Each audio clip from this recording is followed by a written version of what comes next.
Badaling isn't just a landmark. It's the moment you realize the mountains themselves were drafted into history, one stone step at a time. The Great Wall begins in the city, then quickly pulls you into quieter mountains. The skyline fades, and the terrain starts to take control of the view.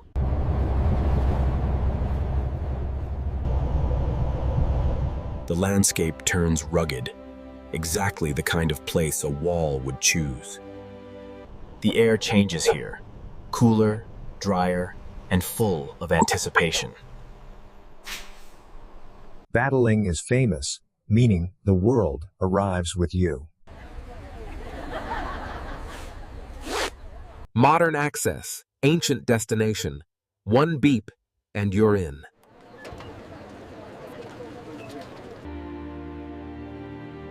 The wall doesn't wait at ground level.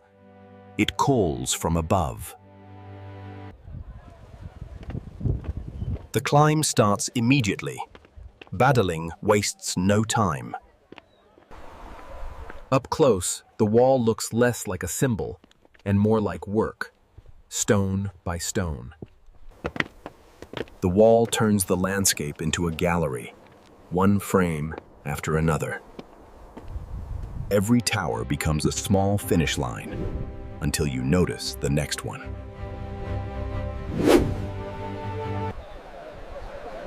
The towers feel like pauses, dark, quiet pockets inside the climb. One slit, one view, enough to understand the terrain's challenge. Badaling offers choices, but both lead upward.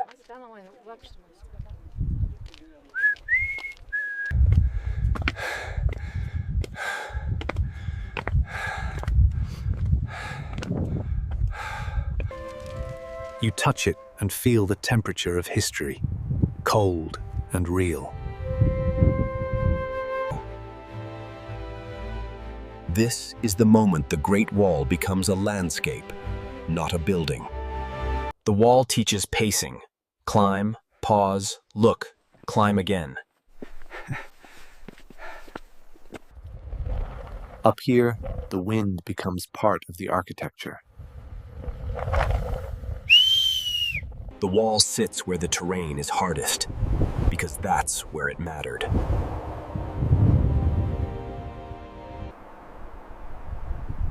Modern lift lines cross the same mountains the wall once guarded. Time becomes visible in shadows, moving across ancient stone. The wall keeps staging itself, composition after composition. Badaling is restored, history preserved through careful maintenance. The higher you go, the wall feels less like a path and more like a ridge itself.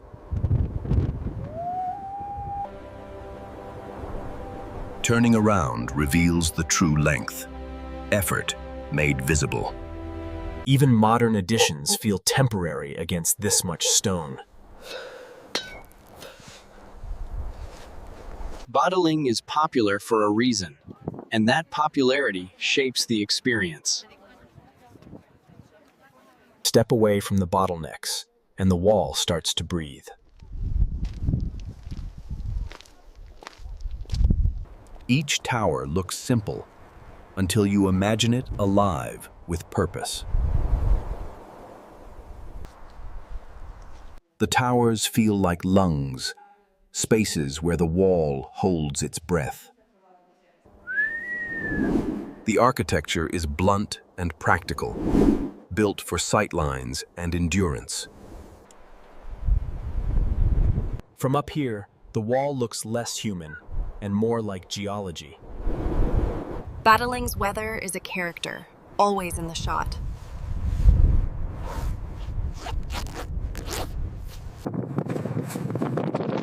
Going down is its own challenge.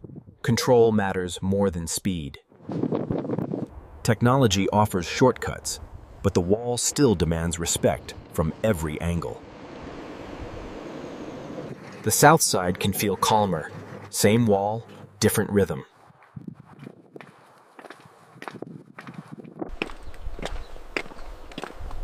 With space to breathe, you start noticing how the wall hugs the land. Up here, you stop thinking about a wall and start seeing a mountain-sized idea. Stone engineer rise every day. The geometry is simple, but it repeats with authority. Every opening becomes a lens, showing why this ridge mattered.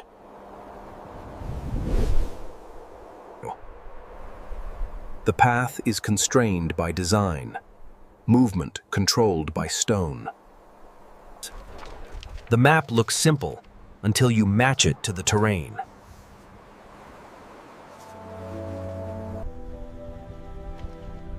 Some curves are so perfect they feel intentional, like the wall is posing. It's not only monumental, it's functional, built to survive weather. Even breaks come with a view. Badaling doesn't let you forget where you are. The wall is ancient, but the moment is completely present. As light warms, the wall feels less stern, almost inviting. The towers repeat like a heartbeat, steady, relentless, enduring.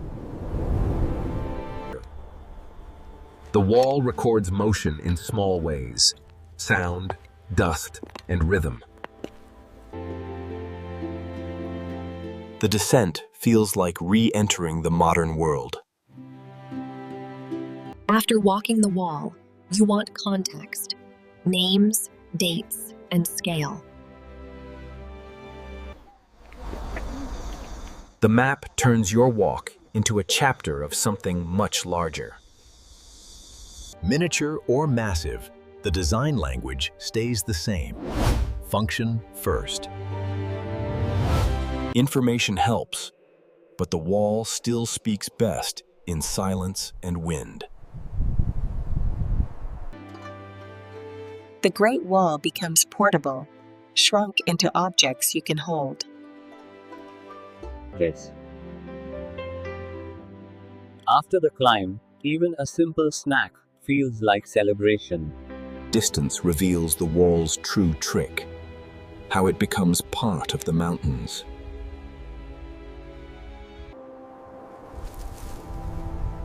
Even the trees seem to point toward the wall. As the day fades, the wall feels more dramatic, more timeless. Preservation is invisible work until you look close.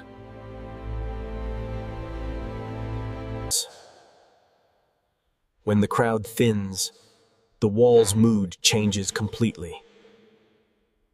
The sun makes the wall look softer without reducing its weight. You leave the base, but your eyes keep returning to the ridge.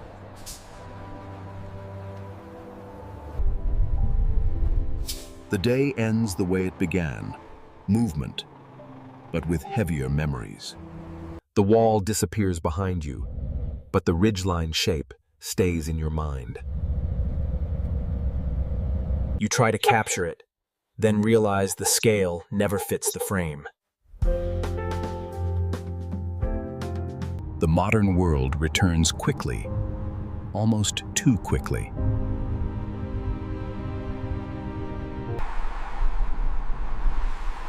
After Badaling, the city feels louder, but also smaller.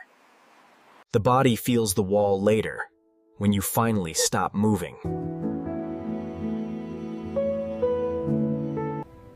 One visit becomes a reference point in a much bigger story.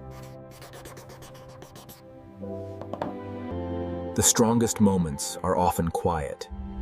One window, one valley, one breath. The wall becomes an image, but the wind and height stay more real than paper. Same wall, different experience. Choose early hours and calmer routes for space. The wall teaches strategy. Timing matters as much as steps. The climb ends, but the sensation of stone and wind lingers. You start seeing lines everywhere because the wall trained your eyes.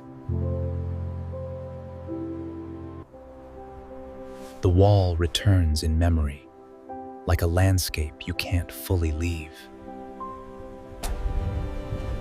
Zoom in, and the wall becomes terrain. Terrain becomes story. Badaling teaches preparedness, wind, stairs, distance, and time.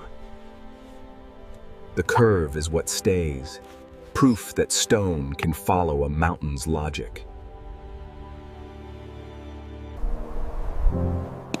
The Great Wall is built from big intentions and small steps.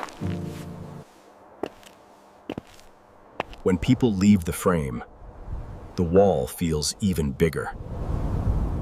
The shape is unforgettable. Stone following mountain, like it was always meant to be there. Badaling is where the Great Wall stops being a headline and becomes a feeling. Wind in your face, stone under your feet, and a mountain horizon that makes history look alive.